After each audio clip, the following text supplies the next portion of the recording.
It's hot outside. Summer is, well, pretty much over at this point. But I'm still in the mood for some summer and camper-themed slasher movies. Up next is Sleepaway Camp from 1983. Like many, I first saw this on VHS when I was a kid. I still remember discovering it in the horror section of the video store back then, and the title and beautiful cover art really drew me in. Sleepaway Camp opens with a dad and his kids having a fun summer day at the lake. Following the classic slasher movie template, there's a terrible tragedy, and the dad and one of the kids is killed. Oh my God! Somebody help the people!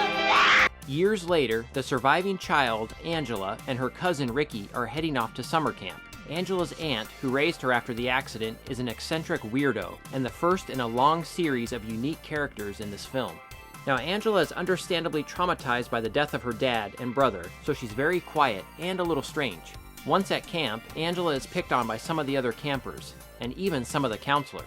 Meanwhile, everyone who's mean to Angela is getting picked off one by an unseen killer.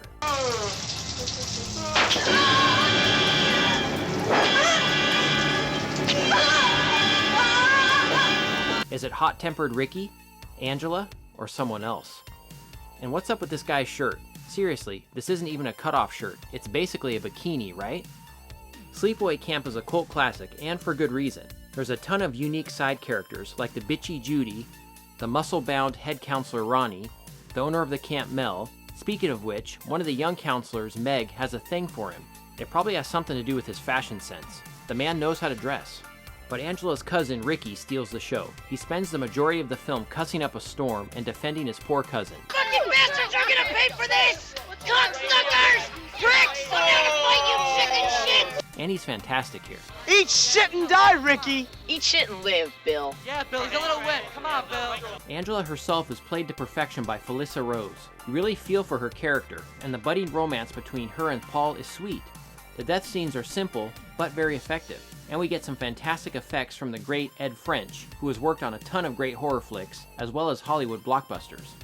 The film is very well directed by Robert Hiltzik, but there is an underlying nastiness to everything as well, which gives the movie a bit of an edge. We've got the disgusting pedophile cook, who spends time leering at the kids and even targets Angela at one point. There's also some incest stuff that is flashed back to, and we also get the death of little kids here as well. One scene has a counselor coming upon the children hacked to death with a hatchet. It's nasty and a little disturbing at times. And that ending, holy crap. I still remember the shock at that when I first watched this movie as a kid. Now, I don't want to spoil it because I want people who haven't seen these older movies that I review to check them out, but I will say it's very effective. Any issues? Well, the identity of the killer is pretty obvious, but it doesn't detract from the experience or anything. Even with the nasty undertones, this is one fun movie, and it's a perfect watch for the summer season. Sleepaway Camp 2 and 3 are also a ton of fun, as well as the fourth movie, Return to Sleepaway Camp, which brings back the original director and the surviving cast from this film. Now, weirdly enough, it doesn't even have a Blu-ray release, and the DVD is now out of print. Hopefully one of the boutique labels snatches it up. Sleepaway Camp is a true classic that is well deserving of its cult status. What did you guys think of this one? And what did you think of that ending? Let me know in the comments.